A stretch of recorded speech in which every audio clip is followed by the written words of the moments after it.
بسم الله إن الحمد لله نحمده ونستعينه ونستغفره ونعوذ بالله من شرور أنفسنا ومن سيئات أعمالنا من يهده الله فلا مضل له ومن يضلل فلا هادي له وأشهد أن لا إله إلا الله وحده لا شريك له وأشهد أن محمدا عبده ورسوله أما بعد فإن خير الحديث كتاب الله وخير الحدي حدي محمد صلى الله عليه وسلم وشر الأمور محدثاتها وكل محدثة بدعة وكل بدعة ضلالة وكل ضلالة في النار. My dear brothers and sisters, I would like to thank each and every one of you for attending this evening's lecture here at the Nottingham Islam Information Centre.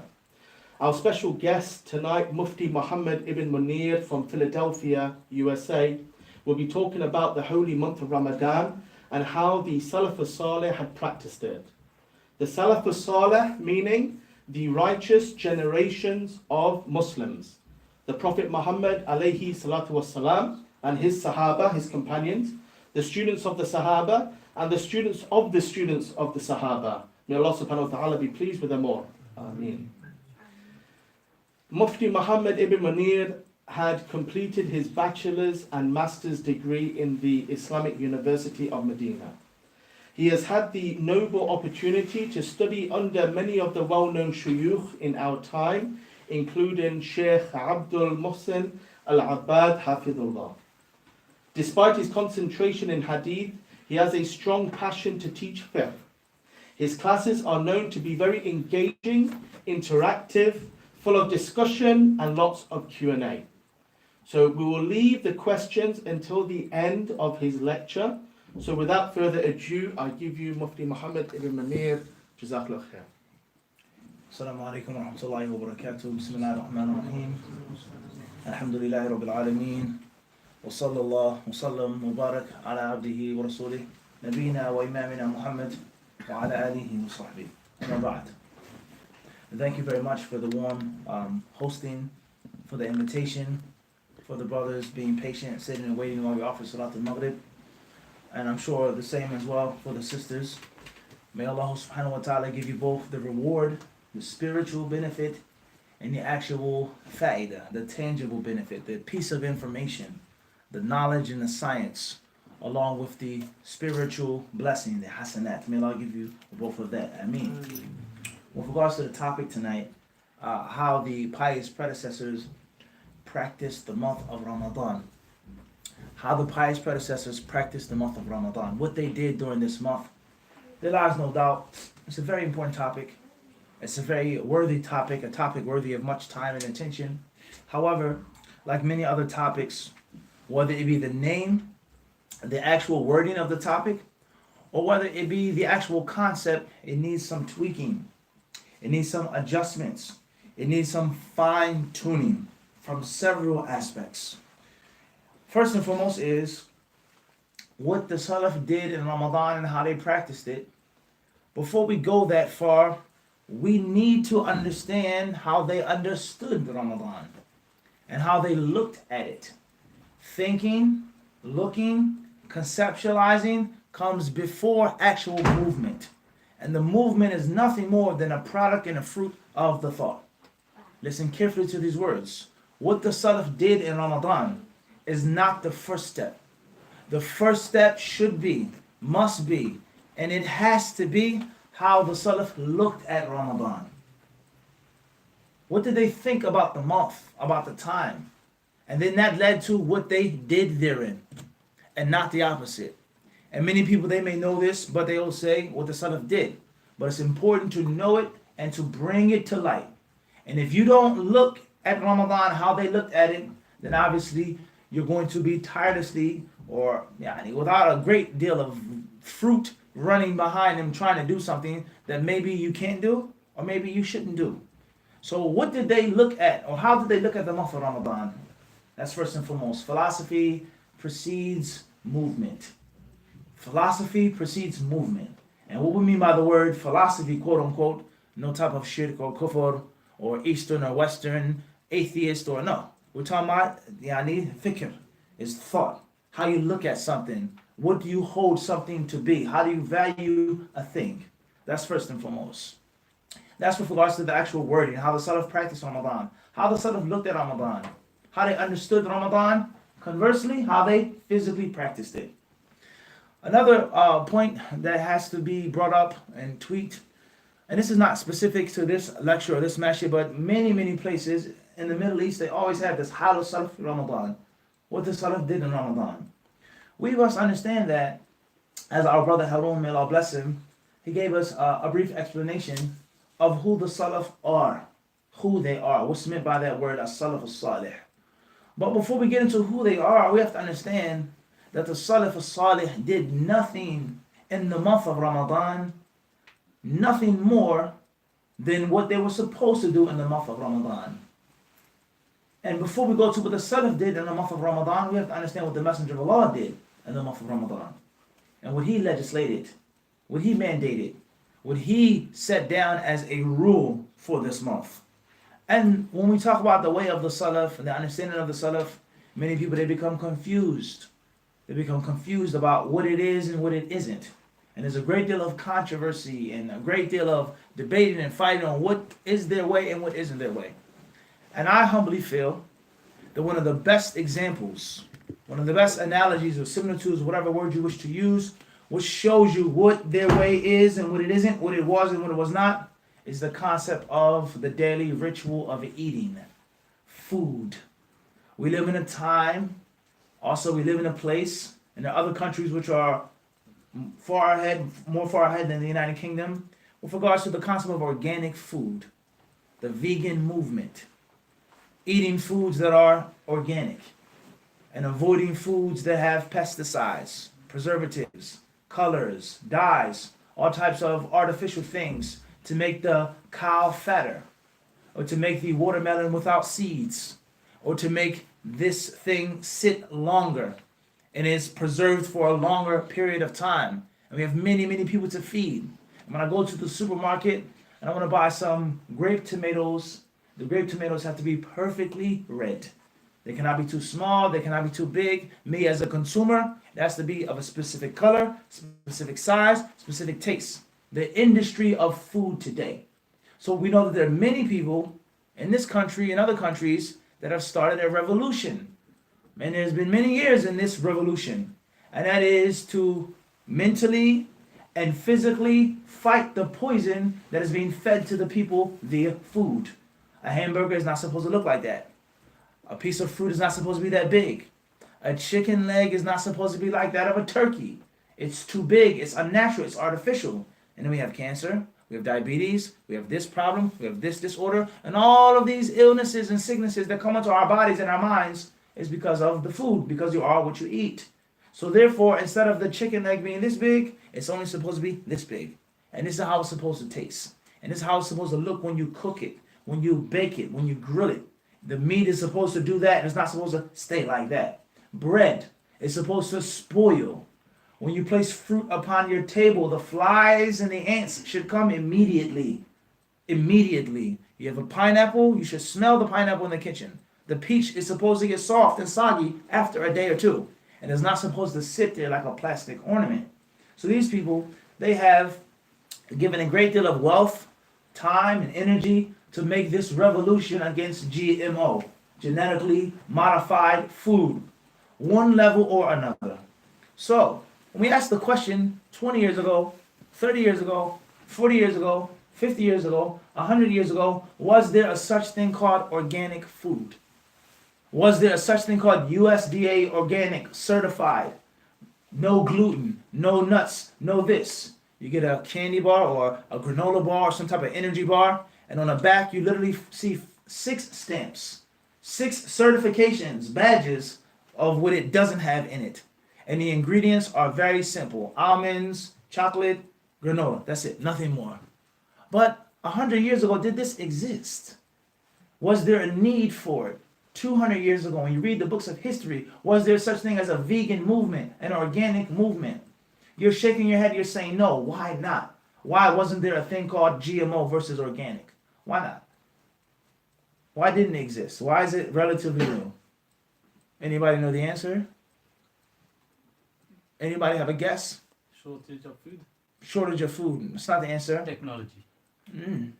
Consuming, keeping it longer. No. Why is it new now? Why do we have the craze of organic? Because there's so much bad out there. Because back then there was no GMO. And if there was no GMO, that means all of the food was what? Organic. Organic. There was no need to make a distinction. It's food. You want beef, it's beef. You want fish, it's fish. Carrots, tomatoes, watermelon, it's all the same. There's no such thing as this has preservatives, additives, colors, and so on and so forth. If you wanted meat, you either slaughtered the domesticated animal or you went out and you hunted. You wanted fish, there was no such thing as a farm-raised fish. You went out to the pond or the lake and you caught your fish. You scaled your fish. You gutted your fish and you fried your fish or baked your fish or roasted your fish. Vegetables were grown in your garden. So on and so on and so on and so forth. So the reason why they have to say organic versus GMO to show you that this is not what it's supposed to be. This is the original pure way in which the natural size is the natural size. The natural color is the natural color. If bugs come and eat it, bugs come and eat it. And this is made for the consumer who has been taught and whose mind has been trained to only accept a specific hue of the tomato and a specific size. And that has a specific circumference, so on and so forth. It can't be of a different size. Cucumbers don't look like that. And the list goes on. The reason why it didn't exist back then because it was all what? Organic. And there was no such thing as organic or GMO. It was just food. But when the people started putting this poison in the food, this coloring, these additives, this sizing, now they needed to make a distinction and say this is the manhaj Salaf. When the Muslims strayed from the organic practice and understanding of al-Islam, when they went to philosophy, quote unquote, ilmul kalam, when the Arabic speaking people, their tongues mixed with the non-Arabic speaking people, and they started following this religion and these people, and they had outside influences, and they start making innovations, and start making hearsays, and practicing things that were not from the original way. Then we say, madhab al-Sunnah wal-Jama'ah, which in reality is nothing more than what? Quran and Sunnah. What the Salaf did in Ramadan is nothing more than what? Quran and Sunnah. And the only reason why it's sticking out and it's made to stand out and be distinguished is in light of the GMO. The people who start singing and dancing and celebrating this and reading it this amount of times and making this extra ibadah in Ramadan. Everyone understand this? Or the Muslims who are secular or progressive.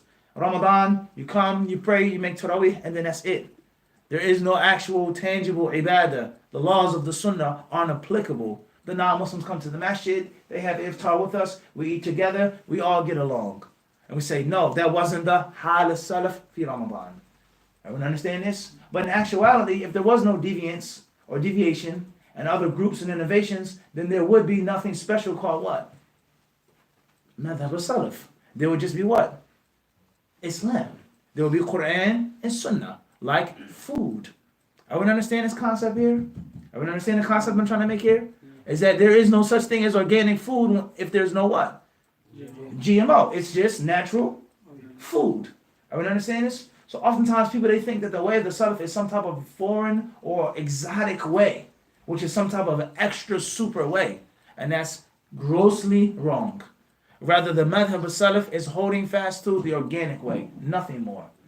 Nothing more. Everyone understand this? It is not supposed to be 3 paragraphs of ingredients on the back of the on the bar. It's only supposed to be 3 or 4 things. Everyone understand this? All of those different extra words that you can't read and pronounce shouldn't be there. They don't belong there. Bread, flour, salt, water, oil, eggs, etc. That's it. It's not supposed to be this type of thing that you can barely say and pronounce. Everyone understand this? Because it's just bread.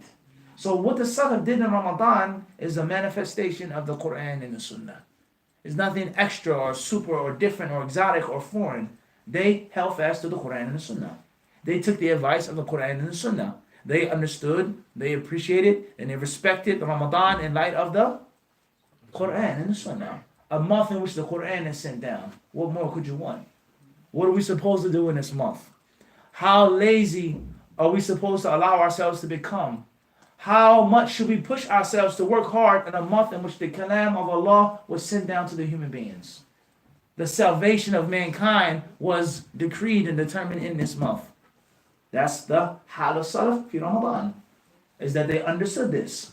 The speech of Allah subhanahu wa ta'ala is the most truthful speech, is the most honest speech, is the most excellent speech. This is when Allah sent down the Quran, so therefore, linajtahid, let's work harder.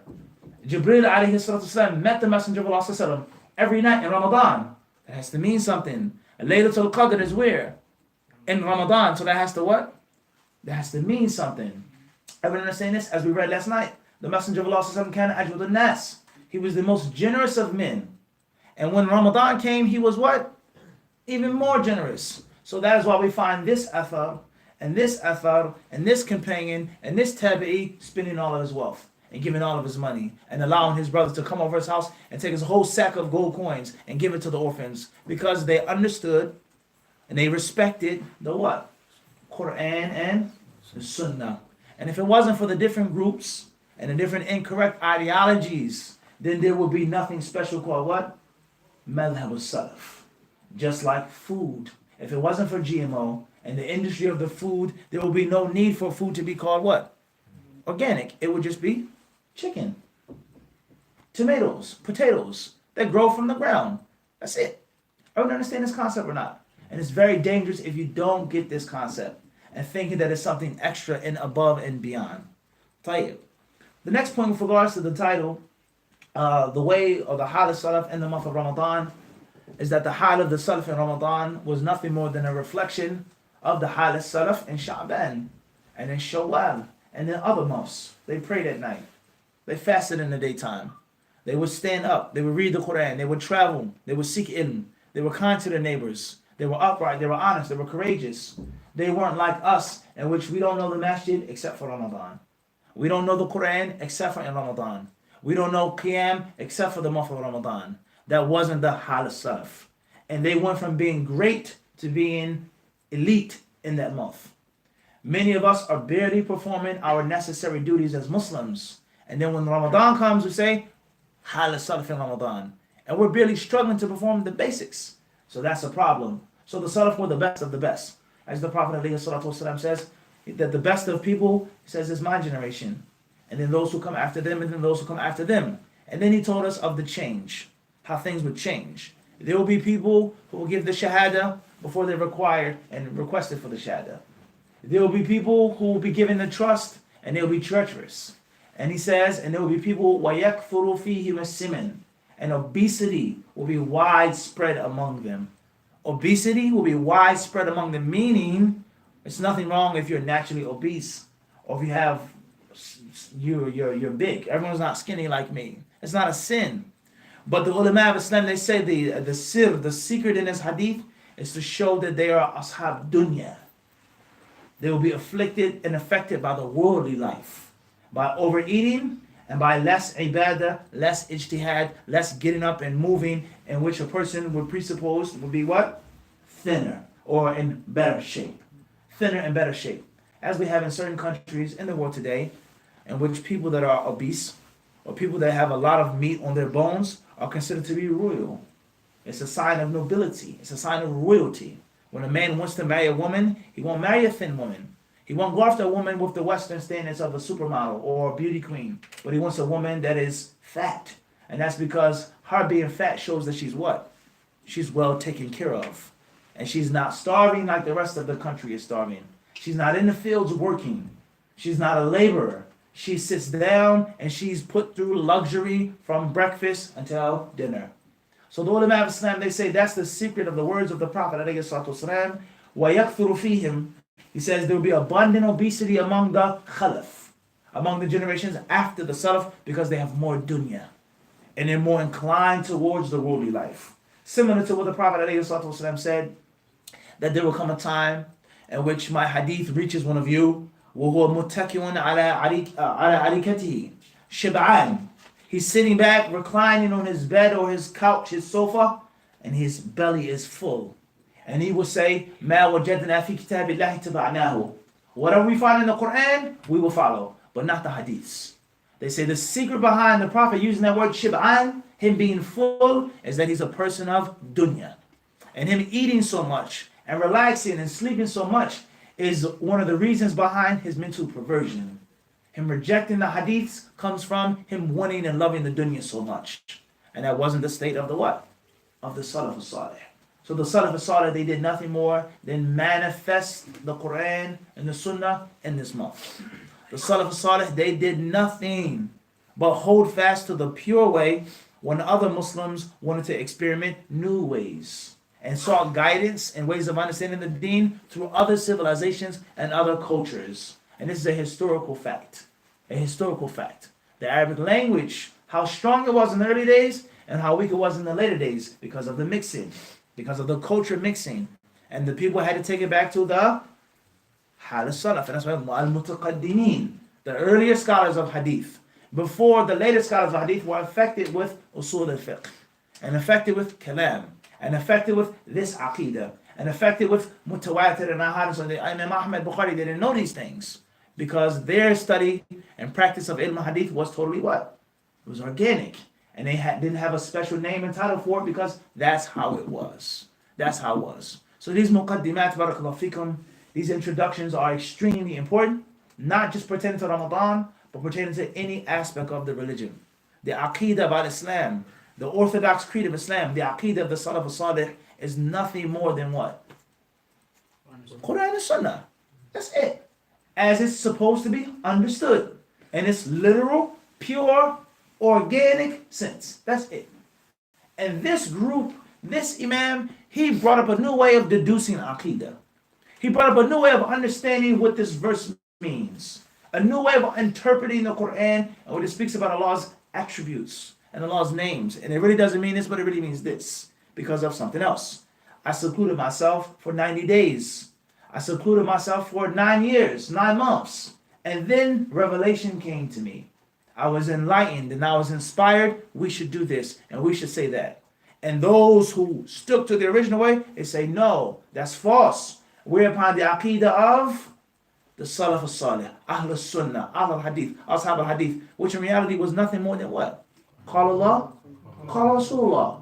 In light of his new methodology of understanding and extracting. Everyone understand this? And the same applies to raising children.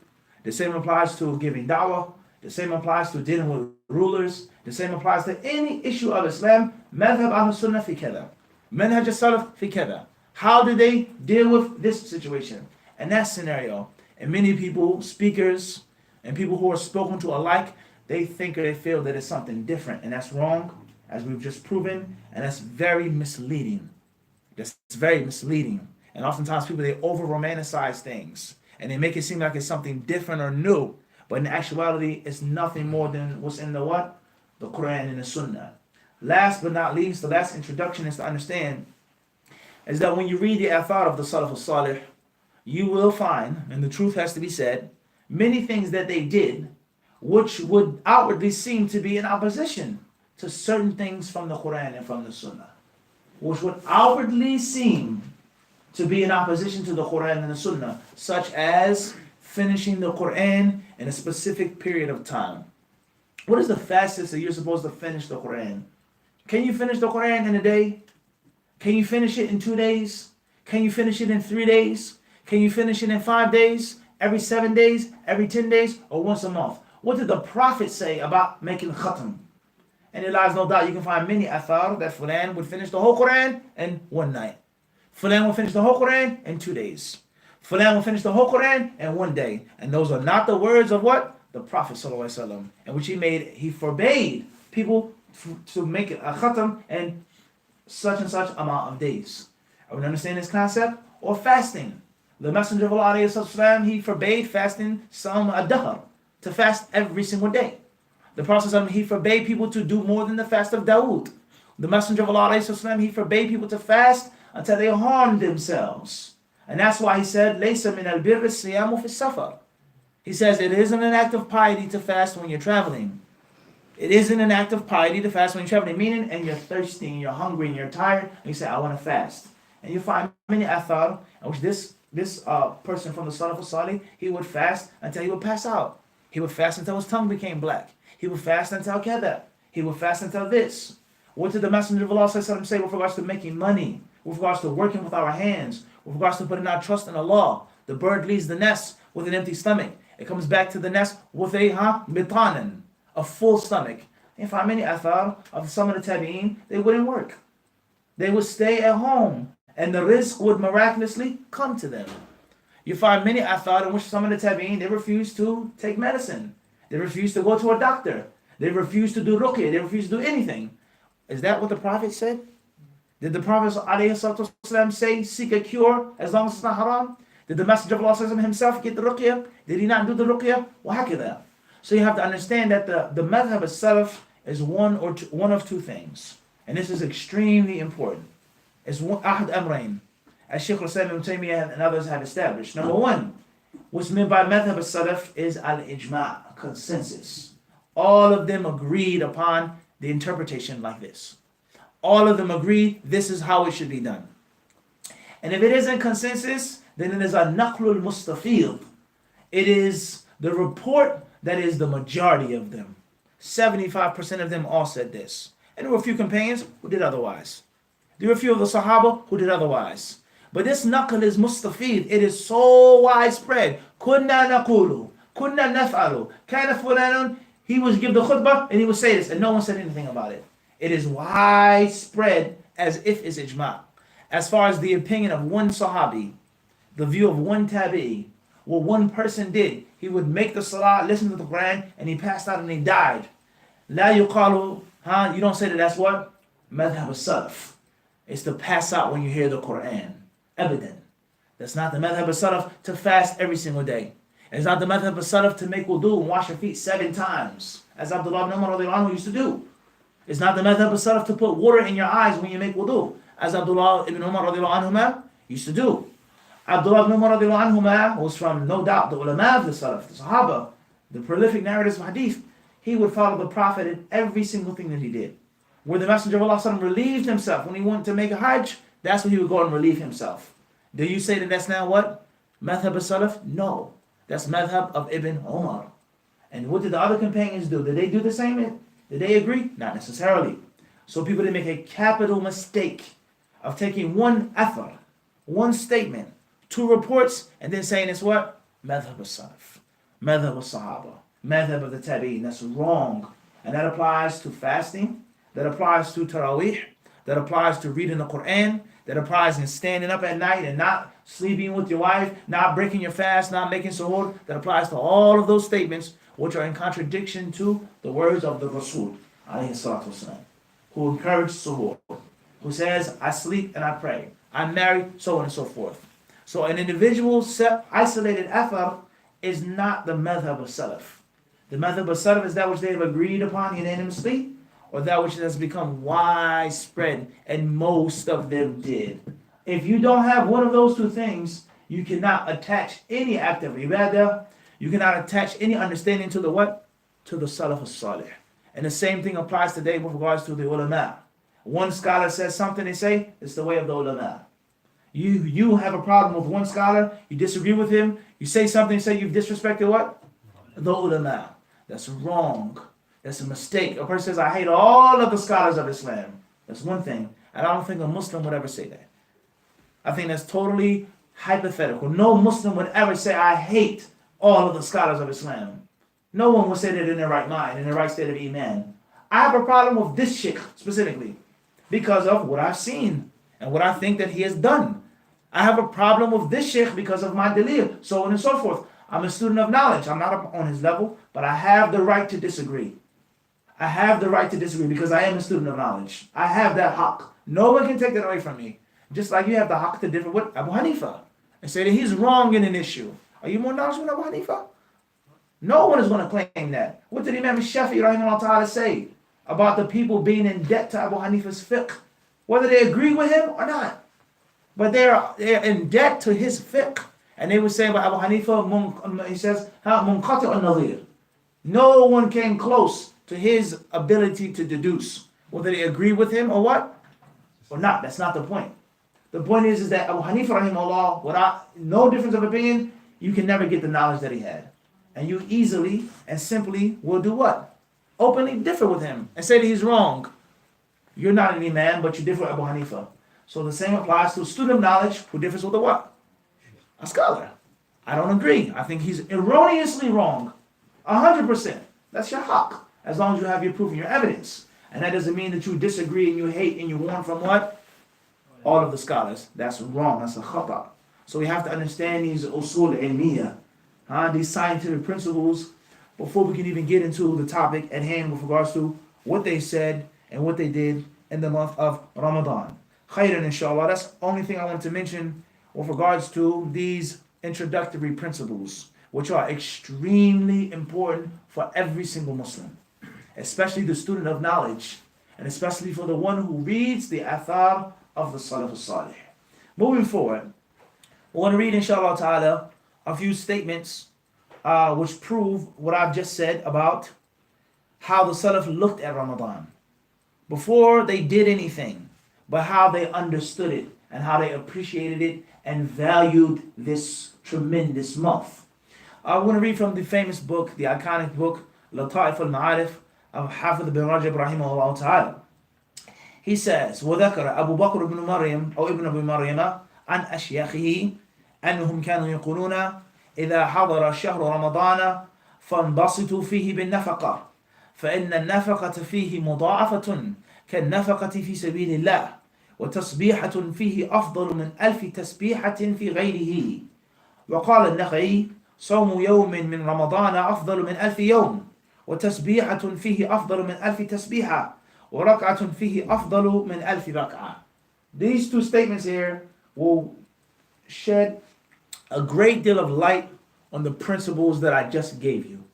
He says that Abu Bakr ibn Abi Maryam, who was a narrator of hadith, and FYI, he was a weak narrator of hadith, a Shami, and the reason behind him becoming weak, they say that thieves broke into his house and they stole all of his wealth and his possessions. They took everything from him, and he couldn't bear the trauma, the traumatic experience. فاختلط. And he began to make errors in narrations. That's just as a fa'idah on the side. He says that his ashiyakh, his scholars, those who came before him, they used to say, إِذَا حَضَرَ شَهْرُ رَمَضَانِ, when Ramadan comes, listen carefully to these words, فَانْبَسِطُوا فِيهِ بِالنَّفَقَةِ. He says, then open your hands. فَانْبَسِطُوا فِيهِ بِالنَّفَقَةِ. Take your hands out of your pocket, open up your wallets, open up your sacks, open up your coffers. He says, become generous, spend a lot. Why? Why do we need to have special action in Ramadan unless it's based off of what? The mentality, the philosophy, the understanding. فَإِنَّ النَّفَقَةَ فِيهِ مُضَاعَفَةً. And that's because spending in the month of Ramadan is multiplied. It's multiplied. It's a time in which you're working overtime.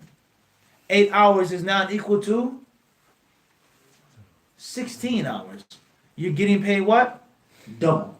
Because it's a holiday and no one wants to work right now. Everyone understand the concept? You work 18 hours and you're paid for how long? 16. You're getting paid what? Double. Or maybe even triple, depending on what the job is. So he says spend in the month of Ramadan, because an-nafaqah, spending in the month of Ramadan, is what? Muda'afa, is multiplied. Everyone understand this? $1 is now like what? A stack of $100 bills. Everyone understand this? Or pounds. So this part of the athar shows what? No, it shows the what? Aqliyat Salaf. It shows how they what? How they looked at it. That Ramadan is no normal month. So this comes before the actual what? Action. Everyone understand this? And many of us, we may look at Ramadan as being another month. Or we may look at Ramadan as just a time to eat and drink. Or Ramadan to socialize. Or we may look at Ramadan to just, be in the masjid with people. And may not realize that we're working overtime in Ramadan. You get paid double. The rewards are triple. Wahakada.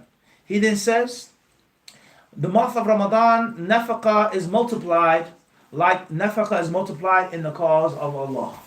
It's not the same as giving charity to someone on the street when you're giving charity for the cause of Allah subhanahu wa ta'ala. He says, in saying subhanallah, making tasbih, a tasbihah, saying subhanallah, he says in Ramadan is better than 1,000 times during other months. So just stop and think about that now. He said, these are the words of the Prophet, these are the words of the Messenger of Allah. He says that these people, these Salaf, they said, is to say subhanallah one time is more virtuous than saying it 1,000 times in Sha'ban or Shawwal. So what do you think they would say and feel about someone who sits down for an hour and says Subhanallah? Someone who makes tasbih in the morning, in the evening, in the afternoon, in the month of Ramadan. Let alone istighfar and saying Alhamdulillah and La ilaha illallah, La hawla wa la quwwata illa billah. So the concept of Ramadan was what? It's a hiding time. Al-Nakha'i, Ibrahim al-Nakha'i, from the Tabi'in, he said, fasting one day in the month of Ramadan is better than fasting 1,000 days. Saying Subhanallah once in the month of Ramadan is better than saying that 1,000 times outside of the month of Ramadan. And making one rak'ah, one unit of prayer in the month of Ramadan is better than making 1,000 units of prayer outside of the month of Ramadan.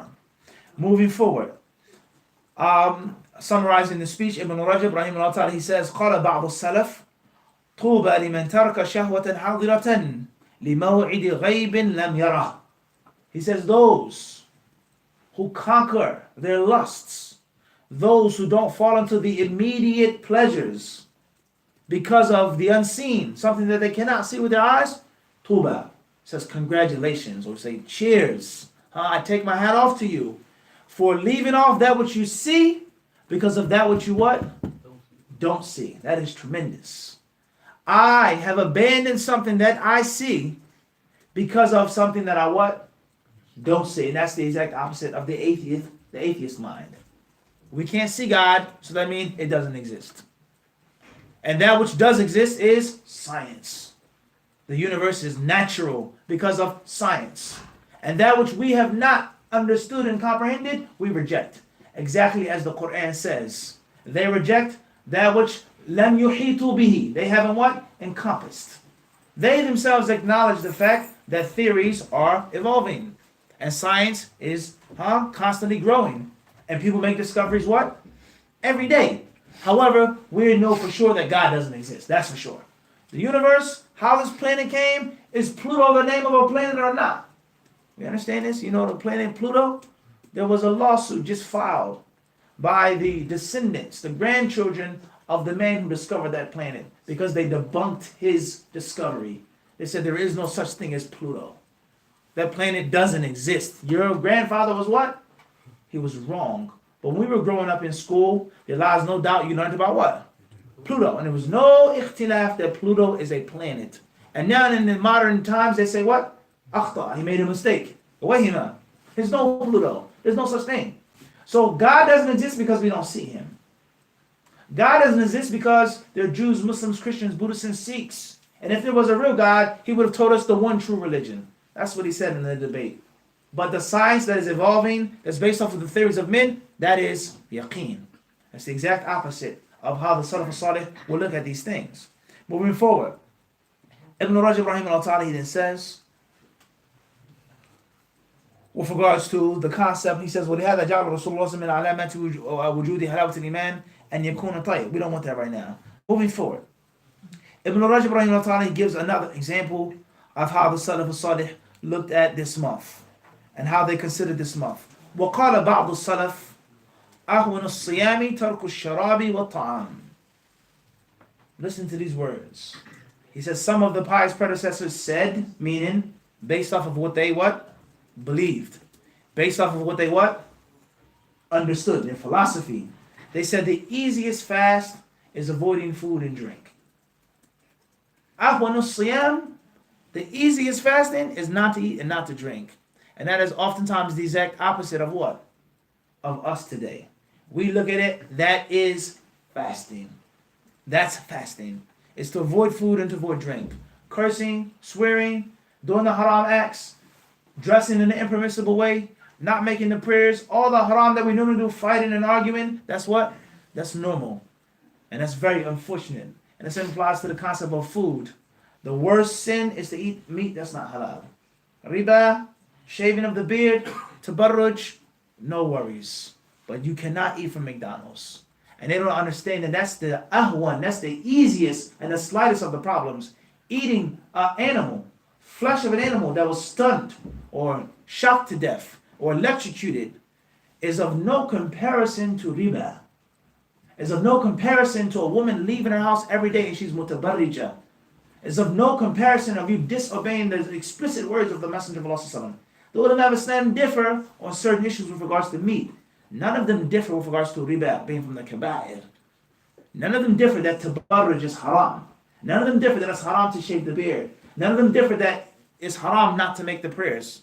So look at the understanding of the Salaf and our understanding. He says the easiest fast is food and drink. I.e. the most difficult fast is the internal fast. And that is the fasting of the akhlaq. That's changing your bad ways. Getting your character in gear, in shape. Being a better person because of what? Fasting. And most importantly, last but not least, is muraqabatullahi azza wa jal. Is being watchful of Allah. No one knows that you're fasting. No one knows what you do behind closed doors. You leave the masjid after Fajr, assalamu alaikum, and you go home, you eat your breakfast, you drink your coffee, and then you come out for dhuhr and you say you're hungry. No one knows. It's a pure amana. And that's what the ulama of Islam say with regards to ghusl al-janaba. It's an amana.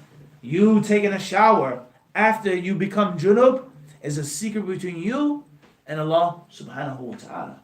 And this is the highest level, is al-ihsan. It's to know that Allah sees you and watches you. To have muraqabah of Allah subhanahu wa ta'ala. وقال جابر إذا صمت فليصم سمعك وبصرك ولسانك عن الكذب والمحارم ودع أذى الجار وليكن عليك سكينة وبقار يوم صومك ولا تجعل يوم صومك يوم فطرك سواء. Jabir ibn Abdullah radiallahu ta'ala anhuma, he said, إذا صمت, when you wish to fast, then let your eyes, your ears, and your tongues fast as well. When your stomach is fasting, your eyes should fast. When your stomach is fasting, your ears should fast. You shouldn't listen to the haram, ghiba, slander, backbiting, the haram things to listen to. That has to fast as well. He says, wada adal jab, and stop annoying your neighbor. Stop harming your neighbor. It's so bad. In the United States, we have a cliche or a term.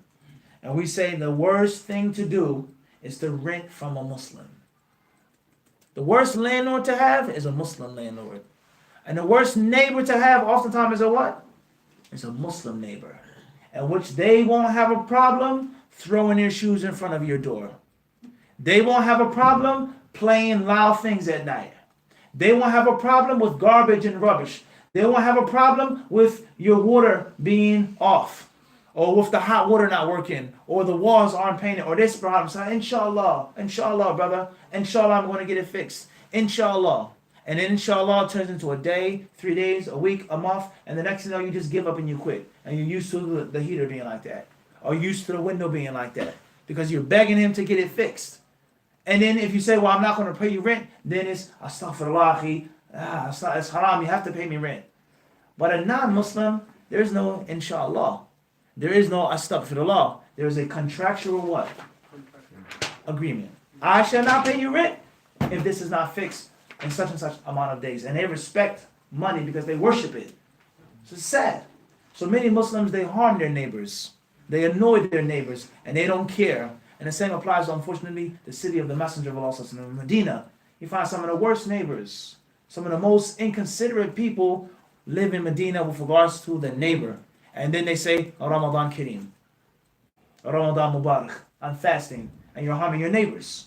Jabir radiallahu anhuma, he said, وَلِكُنْ عَلَيْكَ سَكِينَةٌ وَوَقَارٌ يَوْمَ صَوْمِكَ. He says that when you fast, it should be seen that you're fasting. You should be calm, you should be serene, you should be peaceful, you should be at ease with yourself. You shouldn't be haughty, you shouldn't be cursing and swearing and growling. You should be what? Calm and easygoing when you fast. Last but not least, Jabir radiallahu anhu, he said, and beware of having the day in which you fast and the day in which you don't fast the same. It should be a clear difference between when you're fasting and when you're not fasting. Even if the people say you're fronting or you're being fake because I'm fasting. You would normally do this, we would normally watch this, not today. Even though you may fall back into it, but not today. Today has to be what? Special. Today has to be different. Like a father with his sons. A father who has the oldest son, and for one reason or another, oldest son, he became a fasiq. He doesn't pray.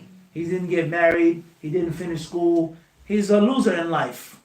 And then the second son comes along. He's not as bad as the first son, but he's still nothing what he wanted his sons to be. The last son, the baby son, the third son, the father spoils. He gives all of his time and attention and care, and he goes to great lengths to preserve and protect the last son. And the first two sons, or the wife, they say, why are you treating him so differently? Why so special? Why didn't give us? He says, what? Not what? Not this one. He cannot suffer like you guys suffered. He cannot go through what you guys had to go through. And that's because this is my last chance. Fasting cannot be like a normal day in what you're eating and what you're drinking. And that's unfortunately like many of us. Many of us, when we're fasting, it's only food and drink. That's the only difference between our akhlaq, between our ibadah. It's of no difference. Ibn Rajab rahimahullah even says, إِذَا لَمْ يَكُنْ فِي السَّمْعِ مِنِّي تَصَاوُنٌ وَفِي بَصْرِي غَضٌّ وَفِي مَنْطِقِي صَمْتٌ فَحَظِّي إِذًا مِنْ صَوْمِ الْجُوعُ وَالظَّمَأِ فَإِنْ قُلْتُ إِنِّي صُمْتُ يَوْمِي فَمَا صُمْتُ. He quotes two lines of beautiful poetry. Two lines of poetry to show you the reality of this situation and how the Salaf were when they fasted. The poet, he said, إِذَا لَمْ يَكُنْ فِي السَّمْعِ مِنِّي تَصَاوُنٌ وَفِي بَصَرِي غَضٌّ وَفِي مَنْطِقِي صُمْتُ. Oh, he says صَمْتُ. He says here that if I don't protect my ears, if I don't lower my eyes, my gaze, if I don't remain silent with my tongue, then the only thing that I've gotten from fasting is hunger and thirst. فَإِنْ قُلْتُ إِنِّي صُمْتُ يَوْمِي فَمَا صُمْتُ. And if I tell someone that I fasted today, I really didn't what? I really didn't fast. Allahu Akbar. He says your ears, your eyes, your tongue, they have to fast as well.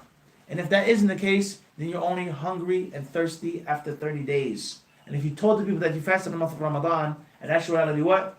He says, فَمَا سُمْتُ. I actually didn't fast. And there are many, many, many other thought of the Salaf Salih with regards to fasting, with regards to lowering the gaze, with regards to avoiding kadhib, ghiba, backbiting, slander, idle talk, with regards to praying at night, with regards to nafaqah, giving sadaqah, with regards to finishing the Quran, with regards to al-i'tikaf, and the list goes on, let alone dua, and al-istighfar, and tawbah, laylatul qadr. What should you do when you make i'tikaf? And what did the Salaf Salih do? What did they do during that month? So I think that the message is more than clear of what the Salaf Salih understood and believed about the month of Ramadan, and what they did and what they didn't do, and the importance of taking their way and adopting their way and practicing the Kitab and the Sunnah as they practiced it, and understanding the Quran and the Sunnah as they understood it, and not going beyond the boundaries of the Kitab and of the Sunnah. Not going beyond the boundaries of the Hadith, the Sunnah of the Messenger of Allah, ﷺ, rather, Fahm Salaf, the understanding of the Salaf of the Hadiths, and not what they did specifically and individually in front of the Hadiths. There's a huge difference between the two. Allah subhanahu wa ta'ala surely knows best. Jazakumullahu khairan. If there's time for any questions, inshallah, we'll try our best to entertain them. Thank you very much for your time and for your attention. Wallahu ta'ala alam.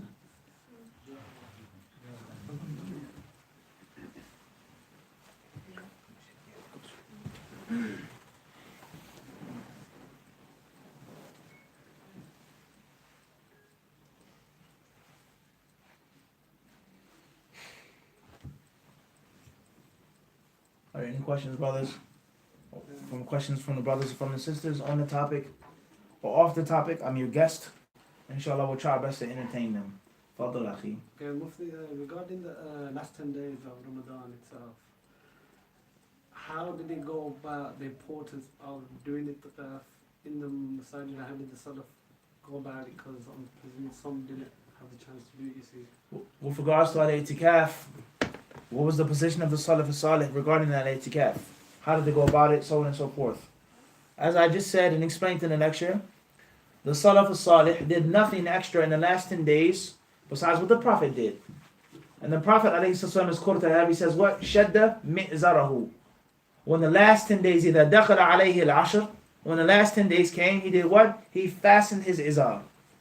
Shadda mi'zarahu. He tied it tight around his waist. With one or two interpretations, if not two interpretations, both of them being valid. The first interpretation, يعني اجتهد في العبادة ما لم يكن يجتهد في غيرها. is when the last 10 days came or the last 10 nights, he worked extra hard to worship Allah. And the second interpretation, يعني ترك النساء, is that he would avoid his women folk. He would avoid his wives for the remainder of what? The month of Ramadan. And that's because obviously going to your wife, it's permissible to go with her. It comes with ramifications and consequences. And it's halal. It's not haram. But it comes with a sacrifice, and it takes you away from certain things. And this is something which is understood even today by non-Muslims, professional athletes. When you speak with them, whatever sport it is, when the season is in, when they're practicing, when they have a playoff game, they're prohibited from any type of sexual relation. Any type of sexual relation. They cannot go to any woman. And there's a reason behind that with regards to their minds, with regards to their bodies. I had a friend once who was a prize fighter. He wasn't like a professional type of, Mike Tyson type level prize fighter, but he was a prize fighter on a level. And he told me, and he said that when you go into your training camp, you're not allowed to be with women. But most people, they think it's just because of what? The strength in your legs, and you have to avoid this food, and you have to have the weight and so on. And he says, that's only part of it. He says, our trainers would tell us is that you're not allowed to be with a woman for a certain amount of time for you to go into the ring with a certain amount of rage. And you would take your frustration out on your what? Your opponent in the ring. Are we understanding this concept here? So when a man goes to his wife, it comes with a what? An effect and a price on him. So the Prophet ﷺ, when the last 10 days came, the last 10 nights, shadda mi'zarahu. He would tie his izar. Everyone understand this? So the Salaf as-Salih, they did what? They tied their izars. They made itikaf, they read the Quran, they made dua, they made tawbah, they made istighfar, and the list goes on of the things that the Prophet had legislated. The Prophet had what? Legislated. Wallahu alam. Fadl ya akhi. Just a quick question. For someone that's not practicing the whole year, a youth, what advice would you give him to inspire him just before Ramadan? With regards to someone who doesn't practice, when Ramadan comes, what advice would you give them? I would say, bi'idhnillahi ta'ala, take small steps which lead to leaps. This Ramadan, you may not be the most knowledgeable, the most righteous, the most pious, but take a step. You're missing prayers, inshallah, no prayers you're missing after this Ramadan. Doesn't mean you pray at night. Doesn't mean you stand in Tarawih and you make dua until your arms become tired, but at least you're making all 5 prayers on time. Mathalan. Or you have, mathalan, you make zina, waliyadu billah. You have a problem with zina, you sleep with different women, so on and so forth. Make it your resolve during Ramadan to avoid and cut all of that out. And then, inshallah, as time goes on, this main girlfriend, either we get married or we step away from each other. I can't be with you in this manner, whatever the case may be. Take small steps. And as the wise man, he once said, he said what? He said every saint has a history or past. And every sinner has a future. So you see someone who's righteous and pious, there was a time in the law knows best in which they may not have been that righteous. Or if they were always righteous, they weren't that knowledgeable. He had to learn. He had to start from somewhere. And a sinner, inshallah, has a future. So don't look at it as this huge, gigantic mountain. Just look at it as small rocks and pebbles collectively and build up to it. But you have to start eventually. You have to start sometime. Let alone the fact that you don't have an option. It's not a choice. And even if you're going to say, I don't want to fall back into sin, I don't want to be a hypocrite, you have to be a hypocrite right now. You have to. There's no choice. You have to fast. You have to pray. Even if you're going to relapse and fall back into it, you have to. And bi'idhnillahi ta'ala, if you have the sincere intention, and if you give a little bit of effort, and you allow the Ramadan fever to swarm upon you, Allah will make things easier. And before you know it, you find it easy to stop smoking. Bi'idhnillah, you find it easier to leave this off and to go to the masjid. You'll find it. And most importantly, you'll get the taste of it, and which is sweet. And it feels good being in the masjid with the brothers. I didn't have to look over my shoulder. I didn't have to worry about this. I felt at ease being in the masjid, sitting on the carpet, eating dates with the brothers. It felt good. And inshallah ta'ala, you have to get yourself addicted to that what? Good taste. That halawatul iman. And you can't do that if you're unwilling to try it out. So that's my advice. And Allah subhanahu wa ta'ala knows best. Are there any other questions from the brothers or the sisters? If the sisters have the questions, they can send them to you, Noor. Inshallah. Bi-idhnillah. Fadl. Barakallahu fikum. Actually, my question is regarding the hours of fasting. The fast in Ramadan starts from Fajr until Maghrib. Maghrib in some countries is going to be a bit late. Like North Europe, Sweden, they fast 22, 23 hours, 22.5 hours. I've got some friends there, they said they asked them about it, and they gave them fatwa that they can fast to the nearest Islamic country to them, which is Turkey. But in this case, they're going to break their fast a bit earlier than Maghrib. What do you Right. With regards to the phenomenon of very, very, very long days, whether it's here in this country or Scandinavia or other parts in which it's abnormal with regards to the amount of daylight and the amount of darkness. With regards to fasting for 20 hours, 22 hours, is it permissible for them to break their fast before it's actually Maghrib, before the sun actually sets, based off of the closest Islamic country or Muslim country, whether it be Turkey or other than Turkey, and the fatwa of some ulama, so on and so forth? What do you think and what do you feel, etc.? To be honest with you, I would say there are two ways of looking at this issue. The first way of looking at the issue is that it's impermissible to do this. And you cannot live in Sweden, you cannot live in Denmark or the UK and say, I'm going to break my fast when they break it in Turkey, because you're not in Turkey. And the amount of hours of the sun, the daylight, no matter how long it is, that is the time that you have been placed in. And it is upon you to be patient upon that. An example of this would be the people who live in Kuwait or Saudi Arabia, and which is extremely hot, extremely arid, and sometimes in which it's so hot and so dry, and the wind is baking your face in Medina. I remember those days. You walk outside, it feels like when you check the oven, you're baking up some muffins or cookies. You open the oven, you feel that? That's how it feels in Medina some days. And no one there says that you can break your fast. You only have to fast a certain amount of hours because it's so hot. Because that's the climate of that country. That is the climate of that country. And you have to be patient upon that. And the climate is no different than the actual time. That's one way of looking at it. Another way of looking at it is that this is abnormal. This is not mu'tad for most places in the world, which are hot, which are cold. And the concept of fasting for 20 hours. When will you have suhoor and iftar? When will you sleep? When will you pray? Tarawih. And many different problematic issues.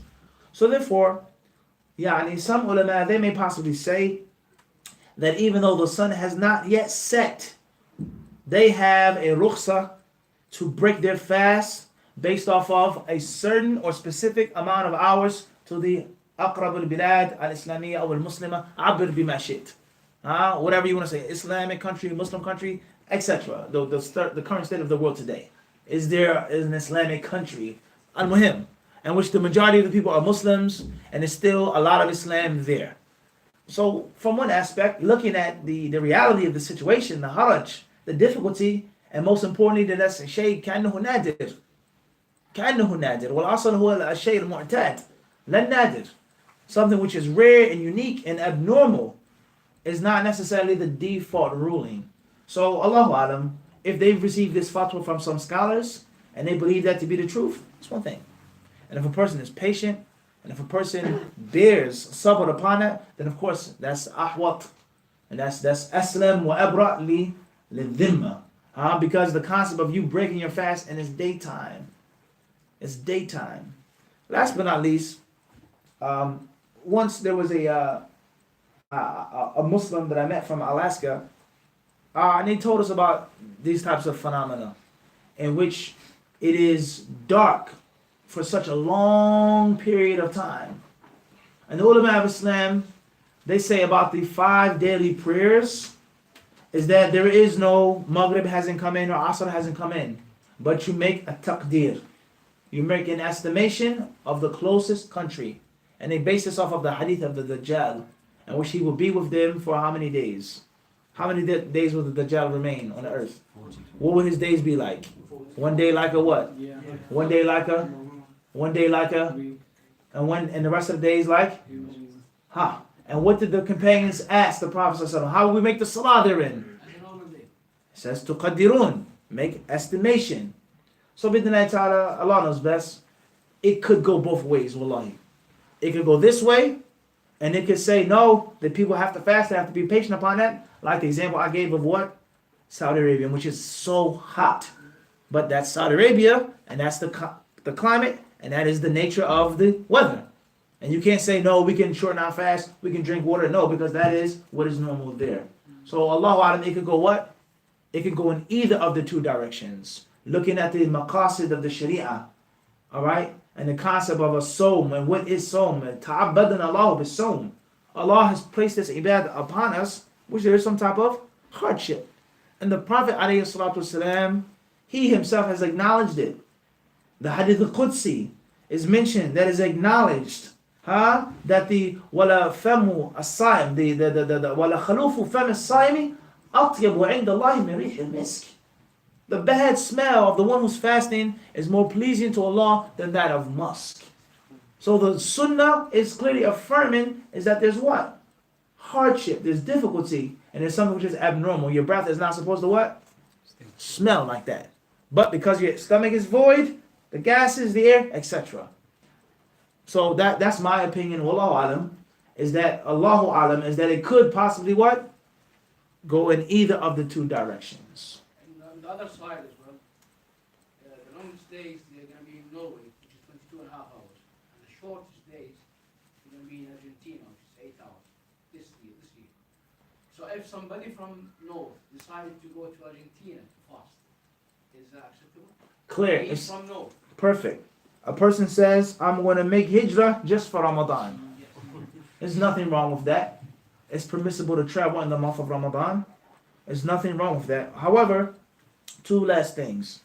First and foremost is the concept of a person leaving a country and going to another country to fast.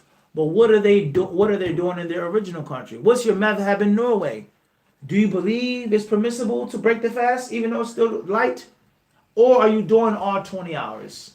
If you're doing all 20 hours or 22 hours, then that's no mushkila. You go to Argentina for the 8 hours, whatever. But if you yourself are breaking the fast with the normal time of Turkey, then there's no point in you going to Argentina. Last but not least is the concept of al-hisab al-falaki, is the calculation. And that's a very, very long discussion with regards to the calendar and the calculation. And calculating the sun, the moon, the hours and the days, so on and so forth. At the end of the day, يعني غاية ما في الأمر غاية ما في المسألة الاجتهاد بحسب الاجتهاد. And the people of ijtihad, they could differ. From one aspect, it makes sense. To fast for 20 hours, 22 hours is not normal. That's not normal. And another person may say, they may use the rationale of the heat in some countries, in which that is the temperature. It's 120 degrees. And it's, how long are you going to fast in Arizona? I mean, how many hours is the sun up, roughly? 14, 15 hours. They say that is your struggle. Wallahu a'lam. So the Muslim should do that which is yani ahwat wa aslam. And if they took the other view, لا ينكر عليهم ما دام أنه قد أفتاه من هو أهل لذلك. Wallahu a'lam. That's the main issue. They need a fatwa for that. They can't do it by Yeah, they have to be careful. Wallahu a'lam. I think there's a question for sisters. It says, due to permanent health condition, I cannot fast. What do I have to do? Give money? And how can I get extra rewards? What actions, these, etc. May Allah cure you, and may Allah heal you. You don't give money unless you're giving money to someone that is going to provide actual food. It'am should be food, and it should not be given in monetary assets. So therefore, you have 30 days or 29 days. Let's say you want to take care of it in the beginning of the month. 30 days. Ramadan won't be more than 30 days. I'm going to take 200 pounds or 100 pounds or 150 pounds, whatever, and I'm going to send the money to an impoverished country. Or I'm going to send the money in a place in which there are needy people. But I send them the money with the condition of al-it'am. This 200 pounds is to feed 30 poor Muslims. 30 students of knowledge, مثلا, overseas. We want to send this money to Egypt. 30 students of knowledge that are poor. And this is going to feed them. And that's your month, مثلا. You don't give them money, but it has to be what? Food. Once you've done that, bidinai ta'ala, no sin upon you, no responsibility upon you. As far as doing extra deeds, then alhamdulillah, there's so many good deeds to do. You sitting in your house crying over your sins is a good deed. Being kind to your family is a good deed. Being generous to your children is a good deed. Seeking knowledge is a good deed. Giving charity and food to non-Muslims, to neighbors is a good deed. There's so much khair that you can do. And this applies to people who cannot fast because of health conditions. It applies to people that are too old. It applies to people who are women who are menstruating, who are pregnant, or who are breastfeeding. There's no excuse not to be righteous in the month of Ramadan. There's so much good to do. And the same applies to students of knowledge, like we said last night and before.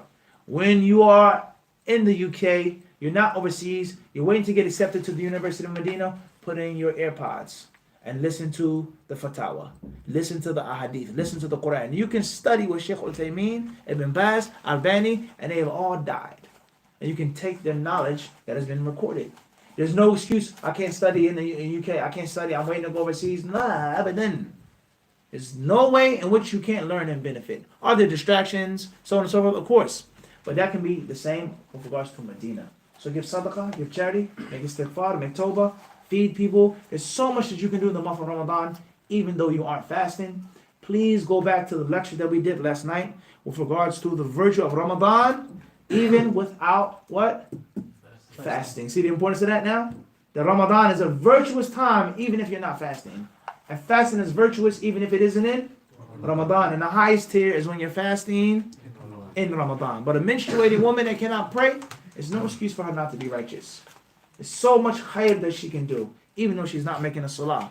And this is one of the reasons why the ulama of Islam, they differ on ziyadatu iman al-ha'idh min nuqsani imaniha. When a woman is menstruating, does her iman plummet or is it flourishing? They differ on this issue. Some ulama, they say that when a woman is menstruating, obviously she can't pray, her iman is what? No. Because tark al-amal al-salihah is the sabab li nuqsan al-iman. And others, they say, bal, innama tarakat as-salata imtithalan li amr al-rasul alayhi salatu wasalam. The only reason why she's not praying is because the Prophet told her not to pray. And that is ta'ah. And that is a means of what? So they differ on this issue. The point is that even though she's not making salah, some ulama say that her iman is still going up because she's obeying Allah. So just because you're not fasting doesn't mean that you can't be righteous. It doesn't mean that you can't be kind to people. And oftentimes we look down upon ma'ruf. If you have a cat, a pet, or you have 2 pet cats, be kind to them in the month of Ramadan. Give them treats. Give them better cat food. Be nice to them. Wallahi. This is a reality. And you'll be shocked at the people who are mean to pets. You'll be shocked at people that are mean to pets.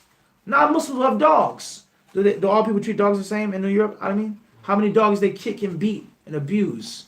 And it's not the same as a dog that is treated well by its owner and it will bark and bite at anyone who walks too close to his master. That's a reality. And it shows a khubth, filth in the heart. And that's why the Prophet says, دَخَلَتِ امْرَأَةٌ النَّارَ فِي هِرَّةٍ. A woman went to hell because of a what? A cat. You guys are laughing. What do you mean pets? Treat your pet kindly. She went to hell because of a cat. She didn't allow the cat to eat, nor did she feed the cat. Meaning she was what? She's khabitha. She's foul in her heart. So treating any living creature of Allah kindly is a means of what? Sadaqah. And you don't have to be fasting to do that. You don't have to be making salah to what? To do that. Let alone treating your family kindly. Let alone giving money and sadaqah. Wallahu a'lam. It is said that Umar ibn al-Khattab performed 8 rak'ah of Tarawih.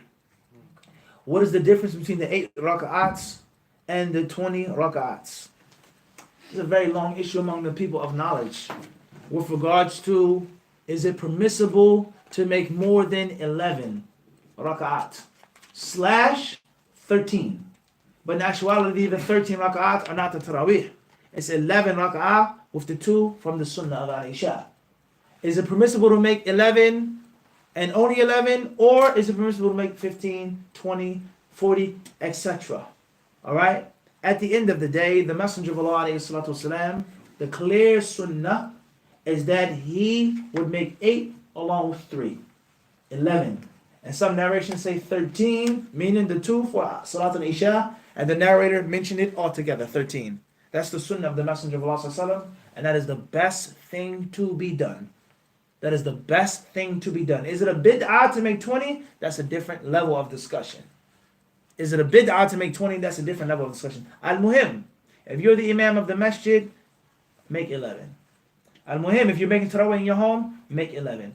If someone asks you your advice, make 11. And don't necessarily scorn and talk and disparage people who say that it's permissible to make what? 20, because they have their proof. Whether you agree with it or not, but they have their dalil. And they have a very long, extensive argument proving that it isn't haram to make more than 11. Me personally, if it was up to me, if I was the imam, if I was leading the center, I would say nothing more than 11 abadan. We shall not make 20 rak'ah in this masjid. But I would not criticize and disrespect someone who says that we will make 20.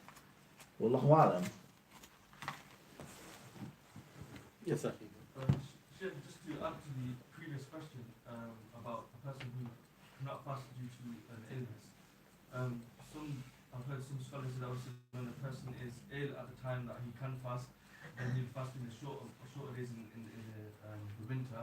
But if he cannot fast in them days due to an illness, then what is it? You obviously he would pay a certain amount for clear. With regards to someone who cannot fast during Ramadan because the days are long, but he can fast days are short or when it's hot. Ramadan is in the summer, he can make them up in the winter, and this person should not do the it'am, the fidya, etc. No, we don't say this.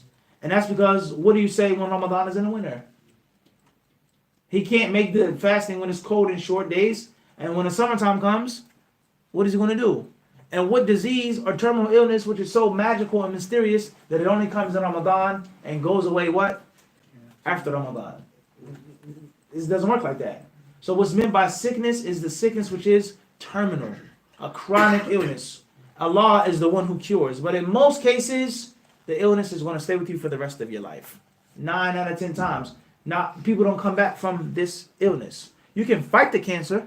You can remove the cancerous tumor. You can get this surgery. You can get this type of therapy, chemotherapy, etc. But in most cases, what? It will remain with you, and your body will be weakened. In most cases, Mathalan, as an example, just an example, overcoming cancer, etc. So at the end of the day, if you got into a car accident, and may Allah protect you, misplaced, or you dislocated your shoulder, very, very painful, nasty injury, right? You broke your arm, you broke your leg, all right? You broke your hip bone, whatever the case may be. And it's extremely painful. And you need to take heavy painkillers. Or your body needs to wash out or push out some type of infection through fluids. So you have to be hydrated. And it will only last, inshallah, 6 months. 7 months at most. 5 months, etc. That's it. You don't feed anyone. You make up the days that you missed in Ramadan. You make up the whole entire month. But someone who has chronic cancer, diabetes, in which in most cases they're not going to come back from that, then they make it'am. Whether they can fast during shorter, cooler days or not. And that's because it's the model that's chronic and it's terminal. That is the correct way, inshallah ta'ala. Faddal. Wa alaikum salam wa rahmatullah. The hadith that talks about the Messenger predicted the Ummah will be divided into 73 sects. Okay. How authentic is that hadith? Question says, with regards to the hadith that says the Ummah will split into 30 or 73 sects, and all of them will be in the fire of hell except for one. How authentic is that hadith? I would advise you to go back to an extensive answer that we've given on this exact question on Mufti Q&A. The YouTube channel, and also, it's a website, Mufti Q&A. We have given a detailed answer to this question. Is that hadith authentic? Number one. If it is authentic, what is its meaning? If this is the proper meaning, ما هي دلالته? What does it prove and show? And if the hadith is authentic بالجملة, هل هناك روايات وألفاظ شاذة غير صحيحة غير ثابتة عن النبي صلى الله عليه وسلم مع أن الحديث في الأصل صحيح وثابت. If the hadith itself is authentic, certain variations of the hadith, al-fadh couldn't be authentic. We've explained all of that. At the end of the day, to give you the simplified answer here, ulama of Islam, they have discussed this matter in detail. And before we go further, is it authentic or not? What does Shaykh Fulan say? This one, that one. Al-Muhim is that the ulama of hadith, they have mentioned this hadith in their books. Rawawha fi kutubihim. They've mentioned it. And the ummahat, okay, the sunan and the jawami and the masani, they've mentioned this hadith. And if the hadith was that weak and that fabricated and that far-fetched, then many of them wouldn't have what? Even mentioned it. That's first and foremost. Alright, that's first and foremost. Secondly is, are there discrepancies with regards to this hadith in general? Yes, there are. There are discrepancies. And I do not believe in hiding knowledge or lying. I don't believe in that. Oh, don't say that, don't mention that. You shall wish, la la la la la. The truth shall set you free. That's our constitution. The truth is the thing that sets you free, not hiding and hindering people from factual what? Information. Everybody clear on this or not? The truth shall what? That's the only thing that can set you free. Nothing else, all right? So the fact of the matter is, discrepancies with regards to this hadith, there are. The hadith itself, specific wordings of the hadith itself, let alone the dilala of the hadith. When I was in Medina, my first year at the College of Hadith, I bought a book just on this hadith. A risala, just on this one hadith of Al-Amir al-San'ani, rahimahullah ta'ala, Sahib Subul al-Salam. And he discusses this hadith in detail, and he argues, and he brings up problematic issues with this hadith. And from the problematic issues of this hadith, أن الحديث يقضي على جمهور الأمة بالضلال والهلاك. It proves that most of the Muslims are misguided and astray and they'll be burning in hell. And Sanani rahimahullah, he quotes from other scholars that this is mushkil jiddan. How can the 72 out of 73 sects all go to hell except for one group? He says that's mushkil, that's problematic. The point I'm trying to make is that there are differences with regards to the hadith. There are differences with regards to certain wordings of the hadith. But the concept of that hadith in general is no doubt is valid. Muslims will differ. Muslims will split up. Muslims will come into different schisms, and it will always remain the purity of orthodoxy. There will always remain the purity of what? Of orthodoxy. There's always going to be at least one group that is upon the haqq. And that haqq is nothing more than what the Messenger of Allah was upon and his Sahaba. ما أنا عليه اليوم وأصحابي سواء صحت هذه اللفظة أم لم تصح معناه صحيح بلا شك. It's authentic meaning. Those who are upon what I'm upon today and my what? Companions, the purity of Islam. The madhab of the Salaf who ate what? Organically. There's no doubt about that. But it's always going to be healthy to eat like that. So therefore, at the end of the day, whether it is, whether it isn't, this word and that word in, the concept of practicing Islam, how the Sahaba practice Islam, no one is going to differ on that. No one's going to what? Differ on that. Another very important issue with regards to your question is how people abuse this hadith. And everyone claims that their dawah group or their masjid or their sheikh and their followers, they are the firqatul najiyah. And anyone besides them and away from them, al-firqul halika. And that is the main issue that the people have today with this hadith. Nothing to do with its authenticity, it's how people abuse it. They abuse the hadith. We are the firqatul najiyah. You, even though, and subhanAllah nur, if you actually sit down, these people that are fighting and arguing and bickering, there lies no doubt. If you made a checklist, the things that we agree upon are far more than the things over which we differ. There's no doubt about that. From Aqidah on down. The things that we agree on are far more than the things over which we what? Differ on. Let alone the issues that we may differ on, no doubt about it. 9 out of 10 of them are issues of ijtihad. 9 out of 10 of them are issues of tatbiq and not issues of theory. A tatbiq versus theory. It's a world of difference between the two, yahi. Who differs with the concept of the evil of innovation? And the people who make innovations and support innovations and propaganda. Man yakhtalif fi hadha. Who differs on that? But the tatbiq of that theory. Who is a person of innovations and who isn't a person of innovations? Who's mistaken? Khata versus bid'ah. The concept of ta'awun, of dawah, of teaching the ignorant Muslims, the secular lifestyle, colonized countries, living in Western countries. That's what we differ over. But no one is going to differ over the fact that the Salaf took a position against al-bid'ah wa ashabiha. Who's going to differ with that?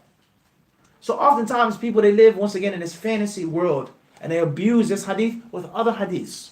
We're the firqat al-najiyah وكل من خالفنا أو اختلف في مسألة أو جزئية معنا من الفرق الهالكة. And that's wrong, and that's not what's meant by that hadith. Rather, the ulama of Islam would differ on what's meant by that one group, and the different groups could be included in that one group. Are we understand this? And that's why you find some people, when they were asked certain questions, is this group from the 72 sects or the one sect? There's a difference. So what's important is ilmi, akhi, knowledge and science, balance and self-respect. Have respect for yourself. And that is not to talk about things that are beyond your pay grade. And not to be hasty. And not to be volatile and harsh against the Muslims. If you want to be mean and tough, wallahi, we can take you to places in the United States in which what? Bad guys and real tough guys. If you want to be mean and tough. There's no need for you to be mean and tough to the brother who prays like you, who fasts like you, who looks just like you. He has in the same Kuwaiti thobe as what? As you do. The same Parker pin. Why are you so mean to him? And there are non-Muslims who kill Muslims as we speak. If you want to be mean and hate someone, go and do what? Be mean and hate them. Let alone ignorance and haste. And most importantly, billah, is the dunya. The only reason why you're a deviant and you're from the 72 deviant sects is because of money and power. I have to make myself the only valid Islamic person in this land or this country or this masjid. And anyone who doesn't agree with me is a deviant. And the Salaf avoid the deviants, etc., etc., etc. So give me the money, give me the power, give me the control, give me all of the women. That's the reality, is dunya. Okay, so don't be fooled into thinking it's actual masala of ilm and ijtihad. La. It's about wealth and power and status and controlling people. And with the law, all refuges. So, wallahu alam. Okay, a few more questions then. Further, if a woman's breastfeeding, is she exempt from fasting? If so, does she have to pay fidya or does she have to make it up? With regards to a breastfeeding woman, what does she have to do? Make up the days, make the fidya, etc. Go back to a playlist that we have on HadithDisciple channel called The Fiqh of Fasting. The Fiqh of Fasting. There's several playlists with that title, which we discussed the concept of the ikhtilaf of the ulama regarding making up the day with paying the fidya, making up the day without paying the fidya, making the fidya without making up the day, or not doing anything. Yasqut anha. Period. She is exempt from fasting. Alright? Each of those different views, there's someone from the ulama who took one of those views. The safest thing to do, especially if you have the time and if you have the money, is to fast and to feed. You can't lose by doing both. And that's because it's a very long discussion. Why is a breastfeeding woman not fasting? Because she's afraid for herself or for her baby? She's afraid for the baby in her stomach. Khafat ala waladiha, khafat ala nafsiha, etc. Many different fiqh details. So if she has the ability to make up the day, and if she has the ability to pay, then that's the best thing to do. And alhamdulillah, you can feed people with a very cheap cost. But the problem is, pregnant for 9 months, breastfeeding for 2 months. And then after she's finished breastfeeding, or even when she's breastfeeding, her husband what? Demands another child, and she's pregnant again. Pregnant for 9 months, breastfeeding for what? 24 months. How many Ramadans now? 6. You guys with me or not? Breastfeeding 2 years, pregnant for 9 months. In most cases, let's say the Ramadan fell in the what? In the 9th month. So that's approximately how many Ramadans? 3. Second child is what? 6. Then the third child is now what? 9. So 30 times 9, how many days is that? 6 times 30, 5 times 30, that's a lot of days to make up. That's also a lot of money to do what? To pay. And this is one of the reasons why some of the ulama of Islam say there's nothing upon her. Period. Yasqut anha. Alright? But that's not the safest view. The advice that we give is to do the what? The safest thing. It's to make up the days and also what? Pay. That's the safest thing. If you can't do that, then at least make up the day. وهكذا. والله أعلم. تفضل أخي. Question I've been thinking about is, Muslim, if they're gay, are they out of the fold of Islam, or are they still part of it? Clear. if there's a gay Muslim, are they outside of the fold of Islam or not? As long as they acknowledge that it is haram to be gay, it is impermissible to be a homosexual or lesbian, it is not okay, it is not acceptable under any circumstance to have dealings with the same sex. It's haram, la yajuz. Alright? As long as they acknowledge the fact that they're mistaken, and that they're wrong, and that they're sinful, and that's a great and grave sin, they're still Muslims. And they're not outside of the fold of Islam, they are still Muslims. Once I've had a brother, he contacted me once. He's from the UK. And he said, I'm a homosexual. He said, I love Islam, I love Allah, I love His Messenger, but I'm attracted to men, and I sleep with men. And I watch HadithDisciple. I learn. But I have this problem. Give me advice. What do you do? He's a Muslim. He's acknowledging the fact that he's a sinner, that he's wrong. He's still a Muslim. Just like the one who makes zina is still a Muslim. The one who drinks alcohol is still a Muslim, as long as they don't justify it. So they're still Muslims. We don't make takfir upon them, huh? We don't make takfir on people for what? Sin, huh? Abu Saeed? Huh? Clear Nuri. نتفق على هذا؟ طيب. معصية. We don't make takfir upon people for sin, huh? Al-Muhim, they're still Muslims. But what they're doing is severely wrong. And Allah knows best. A person who commits homosexuality and they keep doing it, let alone someone who does it publicly and openly and doesn't hide it. لا شك يخشى عليه الارتكاز يعني. You're fearful. And the Salaf, what would they say? إن الذنوب بريد الكفر. Many of the Salaf would say that sins are the bridge to kufr, meaning kufr akbar. So that's normal sin. The normal way of fornication, man and woman, Adam and Eve. Then what do you think about a man with a what? Another man. How much illness and sickness and disease and balad do you think could fall in his what? His heart, into which he doubts Allah, doubts the Sharia, and may what? Waliyadu billah, yanqalib, flip. You understand this? Wallahu alam. Fadl akhi. So Ramadan comes, Ramadan finishes. The Iman boost on the average Muslim is high now. Now Eid comes.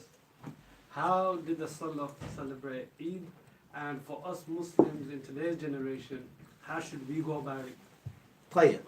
With regards to Al-Eid, how did the Salaf do it and what should you do, so on and so forth. Ibn Rajab rahimahullah, in the book that we were reading from, he quotes what some of the Salaf said and did on the day of Eid. At the end of the day, to keep things simple, I would say it's bitter and sweet. The Eid should be a means of happiness, but you should be relatively sad. And that's because Ramadan is gone. The virtue, the beauty, the shayateen being locked down, all of those things are now no longer. And the masjid will become relatively empty again, unfortunately. And the khair and the barakah of Ramadan is gone. But at the same time, you must be happy that you completed it by Allah's help, by Allah's aid. Allah is the one who guided you and physically aided you to physically complete the fast. And that is manifested on the day of what? The day of Eid. What's important is that many people, they ask the question, how do I know my fast was accepted? How do I know my Hajj was accepted? How do I know I actually did the right thing? You really honestly don't know. As Abdullah bin Umar and others used to say, if Allah took one prayer from me and accepted it, it'll be better than the dunya and everything upon the dunya. One prayer. One prayer. And when the Prophet ﷺ, he said, لا يقبل الله صلاة أحدكم إذا أحدث حتى يتوضأ. Is that when you pass wind, and if you don't make wudu, Allah will not accept your prayer. That hadith is misunderstood. لا يقبل صلاة أحدكم يعني لا تصح صلاة أحدكم إذا أحدث حتى يتوضأ. Your prayer is invalid until you make wudu. And the Prophet ﷺ, he used the word qabul, acceptance, لأن الصحة مذنة القبول. Because validity is a step towards Allah accepting it, but we don't know what Allah accepts. We don't know who Allah is accepting from. We don't know this. We hope. We have signs. We follow the dalil, the proof, the evidences to make it valid. But our qabul is with Allah and with Allah only. But some of the ulama of Islam, they say, from the signs that Allah has accepted your fast is that you see the effects and the change upon yourself immediately. So if you were sayyid before Ramadan, you're now Hasan. And if you're Hassan before Ramadan, you're not Ahsan. I was doing really bad before Ramadan. Now I have my neck above water. That's a sign that your Ramadan was accepted. I was doing good, alhamdulillah. I was a good practicing Muslim on the Sunnah. And now I feel like a what? A Superman after Ramadan. I'm praying more. I'm giving sadaqah. I'm reading more. I'm doing this. I'm doing that. That's an alama of bidnai ta'ala, Allah accepted your Ramadan. So you need to start looking for those things on the day on the Eid and after the day of the Eid. If you see yourself going back downhill, it's a problem. And it's a big possibility that your Ramadan wasn't accepted. Allahu A'lam, but it's a possibility. If you yourself trying to go on the incline, different story. Wallahu A'lam. Wa alaikum salam wa rahmatullahi wa barakatuh. I've got a couple of questions. Both of them are quite broad. The first question, with regard to somebody who doesn't understand much of the Quran, is it better for that person to spend Ramadan trying to understand the Quran and becoming close to the Quran, or is it better for him to recite and increase his recitation because deeds are multiplied? And the second question is, for somebody who has several exams in Ramadan, especially exams that are consecutive, either in the same day or in the same week, and that could possibly affect their performance in those exams, is it permissible for that person to not keep the fast that day? Like with regards to someone who doesn't know Arabic, they don't know Arabic that well, or they know Arabic but they don't know the meanings of the Quran, they can't recite it or the tafsir, whatever the reason is. Should they busy themselves with enhancing in Arabic and learning how to read it properly, recite it properly, memorize it properly, or read the tafsir properly to have the khushu' and the reflection? Or should they spend their time reading it in English and getting the benefit and becoming closer to Allah? I would say neither of the two.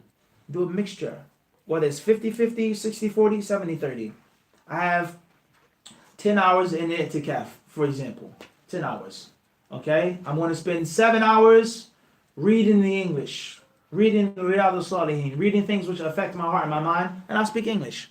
And I'm going to spend 3 hours every day out of those 10 hours learning Arabic. Learning how to recite and read properly. Or learning Nahu and Sarf to read Ibn Kathir or Ibn Sa'di to get the full meaning in its original pure language, which there's no comparison between the two. Even though English is profound as well. And I do not agree with the brothers who say, I don't read English books. I went overseas, I came back, I burnt all my English books. I don't agree with that. Those who say you can't benefit in English, it's no good in English, I don't agree with that. You can read English, and there lies no doubt you can read and find the power of the Quran in English. And the hadiths in English. And you can read profound statements in what? In English. Alright? So at the end of the day, it should be a mixture. You cannot remain void of the Arabic, nor can you just learn Arabic and not actually get some actual information to digest into your heart, into your mind. As far as breaking your fast for an exam, the ulama of Islam, they say exams are not a legitimate excuse for breaking the fast. You have to study before, ahead of time, and that is the fighting and the struggling that you have to perform. That's the struggle that you have to perform. Now look at the dunya now.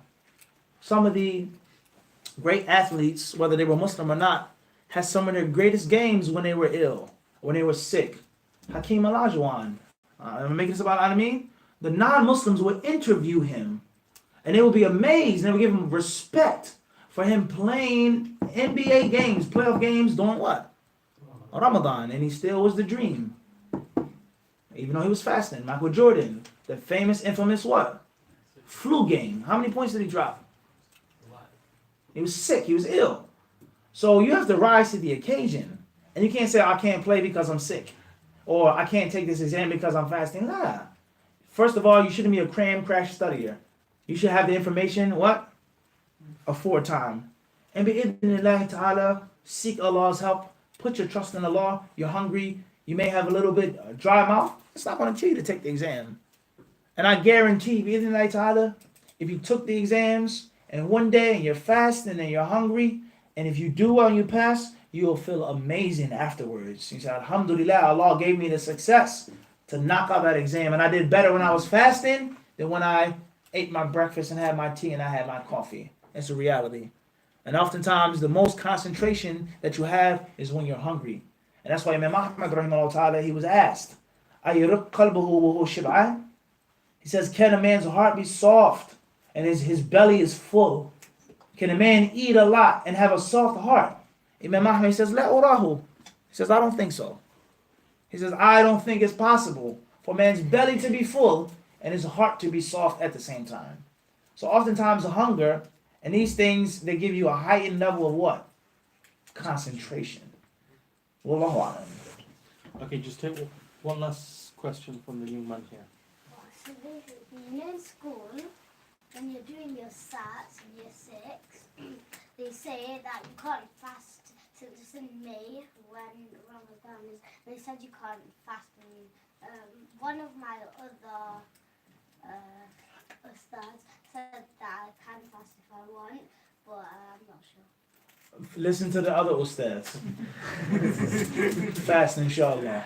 You can't lose by fasting. Fasting is one of the most important things for a young man because fasting teaches you discipline and self-control.